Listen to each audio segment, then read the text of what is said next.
एक बार एक युवा लड़का एक साधु के पास जाता है और उनसे कहता है कि हे महात्मन, मैं अपने जीवन में बहुत ज्यादा परेशान हूँ और मुझे समझ नहीं आता कि मैं क्या करूँ। साधु ने पूछा, तुम्हें किस बात की परेशानी है? लड़के ने कहा कि मैं एक बहुत गरीब परिवार से हूँ। मेरे पिताजी एक किसान हैं और मेरी माता दूसरों के घर में जाकर बर्तन मांजती है। मेरे पिताजी चाहते हैं कि मैं बड़ा होकर खेती करूँ और मेरे सारे रिश्तेदार भी यही चाहते हैं, लेकिन मेरा मन व्यापार में लगता है और मैं बड़ा होकर एक बहुत बड़ा व्यापारी बनना चाहता हूँ। लेकिन मेरे परिवारजन और मेरे रिश्तेदार हमेशा ही मेरी बातों का मजाक उड़ाते हैं, जिसके कारण मैं कभी भी अपना पूरा ध्यान अपने काम पर नहीं लगा पाता।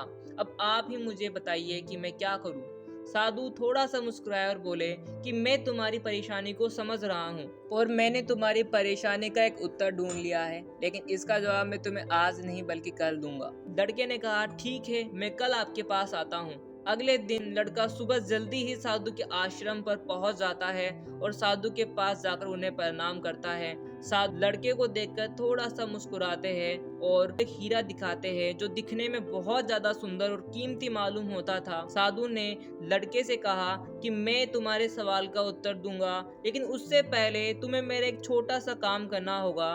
तुम्हें इसे बेचना होगा। लड़के ने कहा, ठीक है, मैं इसे अभी बेच कर आता हूँ। साधु ने कहा, रुको, तुम्हें इसे बेचना है, लेकिन किसी जोरी को नहीं बल्कि एक कबाड़ी को।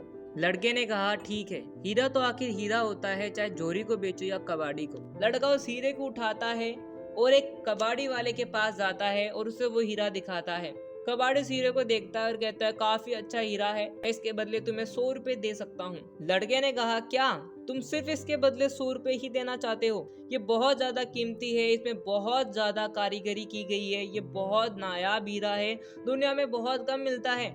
क्या तुम इसके बदले सिर्फ इतने ही पैसे देना चाहते हो? कबाड़ी ने कहा, मुझे नहीं पता, मैं इसके बारे में कुछ भी नहीं जानता। मैं तुम्हें इसके बदले सिर्फ 100 रुपए दे सकता हूँ।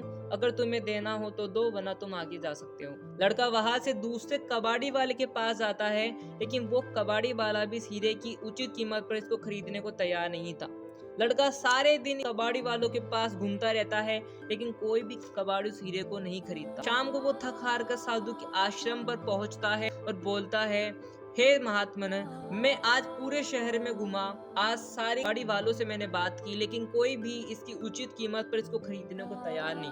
आप मुझे माफ कीजिए और कृपया करके मेरे सवाल का जवाब दीजिए। साधु ने कहा, क्या तुम्हें अभी भी अपने सवाल का जवाब नहीं मिला? लड़के ने कहा, नहीं, आपने मुझे कोई भी जवाब नहीं दिया। साधु थोड़ा सा मुस्कुराया और उन्होंने हीरे को उसकी ओर बढ़ाया।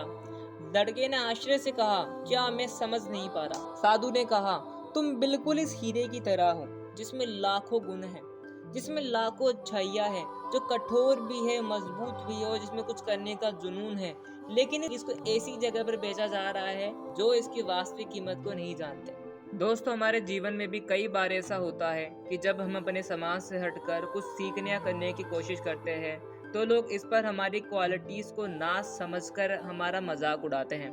दोस्तों, ऐसी स्थिति में आपको धैर्य नहीं छोड़ना, बल्कि लगातार मेहनत करके अपने कर्म को पूरा करना है। दोस्तों, अगर आपको कहानी अच्छी लगी है तो इस वीडियो को लाइक कीजिए और अगर आप चैनल पर पहली बार आए हैं तो चैनल को सब्सक्राइब कीजिए और हमें सपोर्ट कीजिए।